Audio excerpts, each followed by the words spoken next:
নমস্কার বন্ধুরা, ঝর্ণা ঝুমা কিচেনে সবাইকে স্বাগত। আজ আমি মাংসর মতো করে সয়াবিনের রেসিপি শেয়ার করব। খুব সিম্পলভাবে তৈরি করব। ঘরে থাকা মশলা দিয়ে আপনারা তৈরি করে নিতে পারেন। তো চলেন রেসিপিটা আমি কিভাবে তৈরি করেছি সেইটাই এখন আপনাদের সাথে শেয়ার করব। গ্যাসে আমি কড়াই চাপিয়ে দিয়েছি, দিয়ে দিলাম জল। 1 গ্লাস মতো জল দিলাম আমি। জলের মধ্যে দেখেন নুন দিয়ে দিলাম। নুন দেওয়ার পরে জলটা একটু ফুটিয়ে নেব আমি। জল গরম হয়ে গেছে, এখন এর মধ্যে দেখেন 1 বাটি সোয়াবিন আমি দিয়ে দিলাম।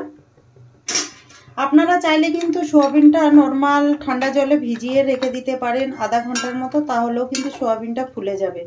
তো আমি দেখেন সেদ্ধ করে নিচ্ছি।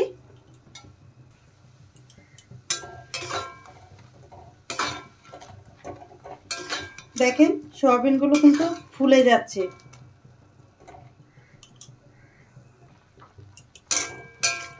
দেখেন সয়াবিন সেদ্ধ হয়ে গেছে আর একদম দেখেন নরম হয়ে গেছে।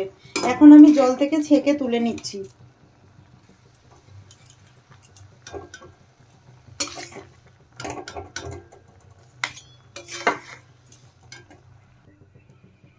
কড়াইয়ের মধ্যে আমি দিয়ে দিলাম সর্ষের তেল, আর আমি এটা সর্ষের তেলে রান্না করছি, আপনারা চাইলে কিন্তু রিফাইন্ড অয়েলও তৈরি করতে পারেন। তেল ভালোভাবে গরম হয়ে গেছে, দিয়ে দিলাম সয়াবিন। আর সয়াবিনগুলো সেদ্ধ করার পরে আমি একবার ধুয়ে নিয়েছি, যেহেতু সয়াবিনে বালি থাকে সেই জন্য। নেড়ে চেড়ে ভেজে নেব সয়াবিন।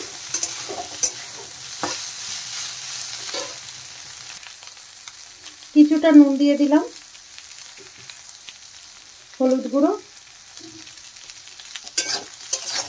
নুন হলুদ দিয়ে সয়াবিনগুলো ভালো করে ভেজে নেব।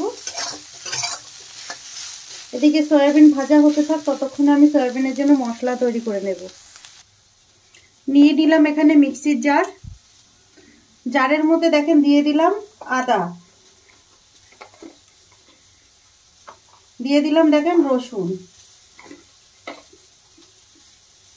পেঁয়াজ, 3টে দেখেন ছোট সাইজের টমেটো আমি কেটে দিয়ে দিচ্ছি। আর এগুলো দেশি টমেটো।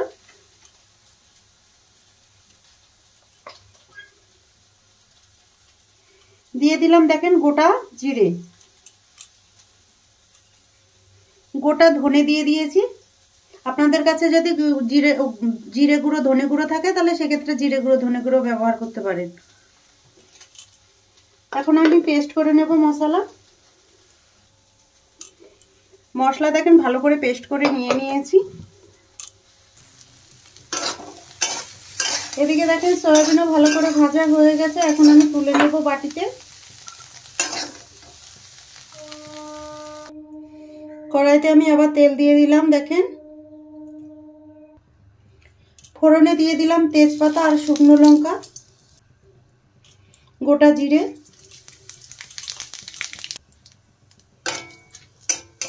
জিরে দেখেন ভাজা হয়ে গেছে। এখন এর মধ্যে দিয়ে দিলাম কুচনো পেঁয়াজ। পেঁয়াজ একটু হালকা ভেজে নেব। হালকা ভেজে নিলে খুব সুন্দর একটা গন্ধ আসে।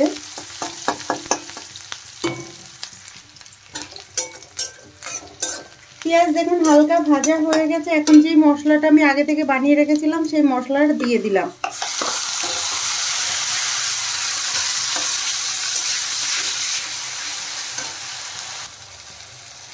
মিক্সির জার ধুয়ে জল দিয়ে দিলাম।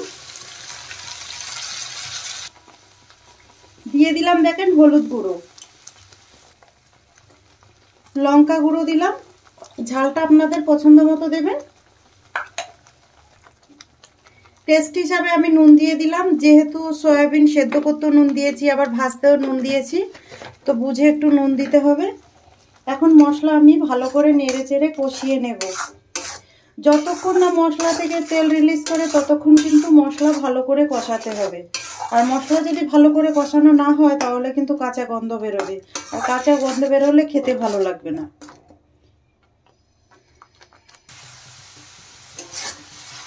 দেখেন মশলা থেকে কিন্তু তেল রিলিজ করতে শুরু করে দিয়েছে। আর এখন আমি দিয়ে দেব ভেজে রাখা সয়াবিন। সয়াবিনগুলো মশলার সাথে ভালো করে আবার কষিয়ে নেব আমি।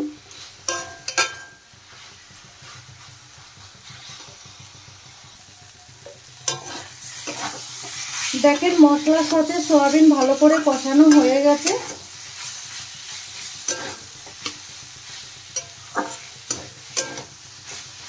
এখন আমি এর মধ্যে জল দিয়ে দিলাম।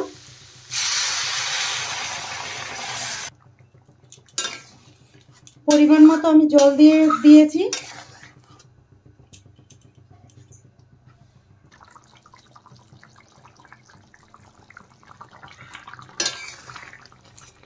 দেখেন গ্রেভি কিন্তু অনেকটা গাঢ় হয়ে গেছে।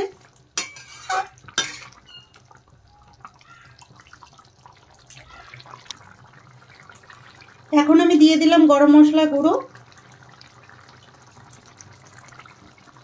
উপর থেকে দেখেন কিছুটা ধনেপাতা দিয়ে দিলাম।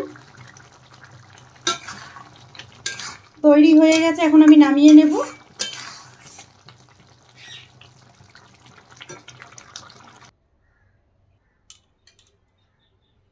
এখন দেখেন আমি বাটিতে নিয়ে নিলাম।